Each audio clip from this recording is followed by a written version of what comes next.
This show is a part of the podcast network of the Walled Garden Philosophical Society, an international community of philosophers and seekers dedicated to the pursuit of truth, wisdom, virtue, and the divine, wherever they may be found. To find out more, go to thewalledgarden.com. Hello and welcome to another episode of Soul Searching with Seneca. Now in this episode we're going to be focusing on verses number 17 and 18 of letter number 14 on the reasons for withdrawing from the world, and in these verses Seneca is just rounding off the letter and giving us his quote, this time from Epicurus, as we so often see him do. And I thought this was an interesting one. These couple of verses, he's actually talking about money and how to spend it wisely, right? And how to essentially not be the subject of the money, but to be the master of the money. And so we now see kind of the financial guru version of Seneca, but also there's some interesting lessons that you can take away and some themes that we see through Seneca's writings that can help you to think about this in other areas of your life, not just finances as well. So anyway, we're going to dive in here. He says, quote, "Now you are stretching forth your hand for the daily gift. Golden indeed will be the gift which I shall load on you, and inasmuch as we have mentioned gold, let me tell you how its use and enjoyment may bring you great pleasure. He who needs riches least enjoys riches most. Author's name, please, you say. Now, to show you how generous I am, it is my intent to praise the dicta of other schools. The phrase belongs to Epicurus, or Metrodorus, or someone of that particular thinking shop. But what difference does it make who spoke the words? They were uttered for the world. He who craves riches feels fear on their account. No man, however, enjoys a blessing that brings anxiety. He is always trying to add a little more. While he puzzles over increasing his wealth, he forgets how to use it.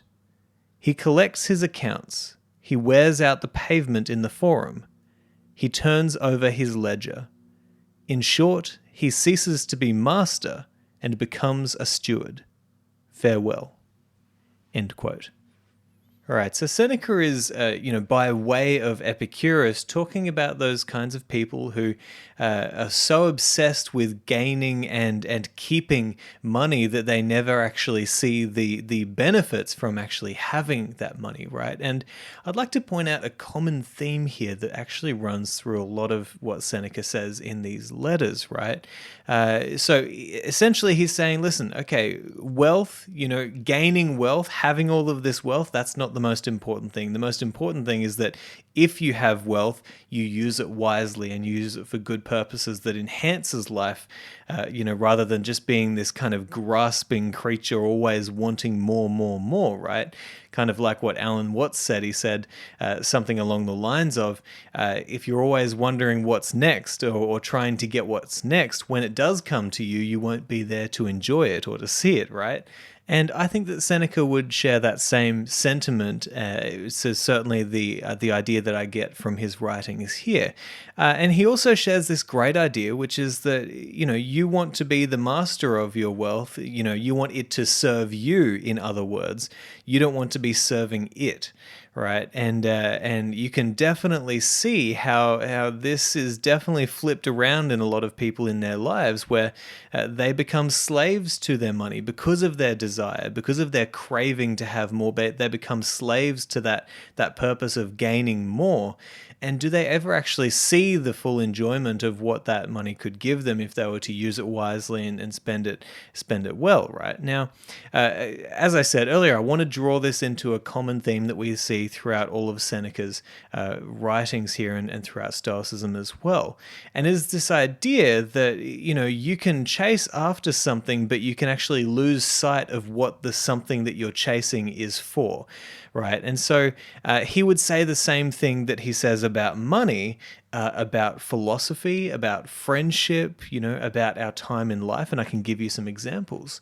So when it comes to our lifespan, he says that life is like a play. It's not the length that matters, but the excellence of the acting, right? So, if you're too grasping of life, and if you're afraid of death, and you're so worried about not having enough time to live your life, that anxiety that you experience, and that grasping that you have in your life of gaining more time is actually getting in the way of you seeing how you could be living your life right now. And so that's why Seneca says that, listen, it's how you use it. It's not how much of it you have.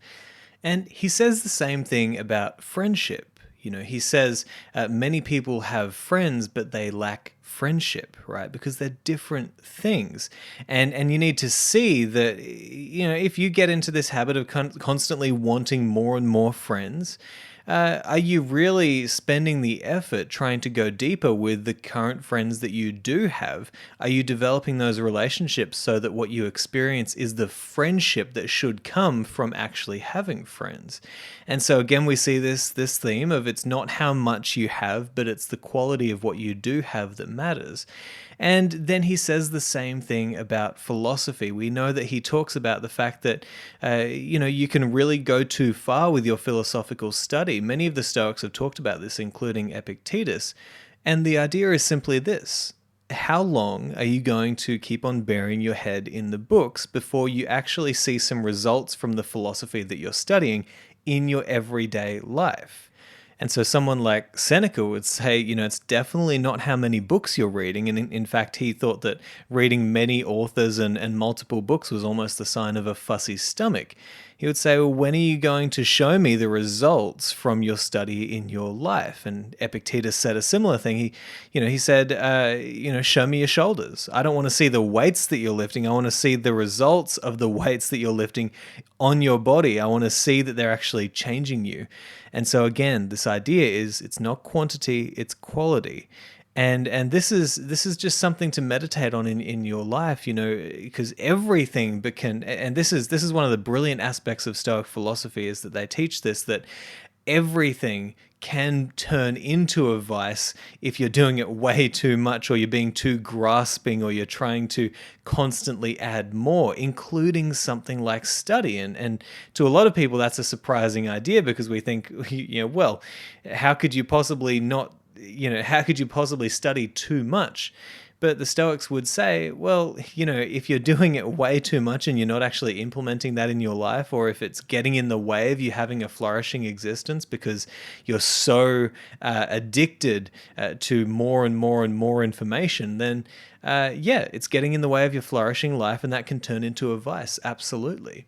And so this is just something to think about, whether it comes to your money or your friendship or your relationships, or your philosophical study, or just your view of your life and your time frame.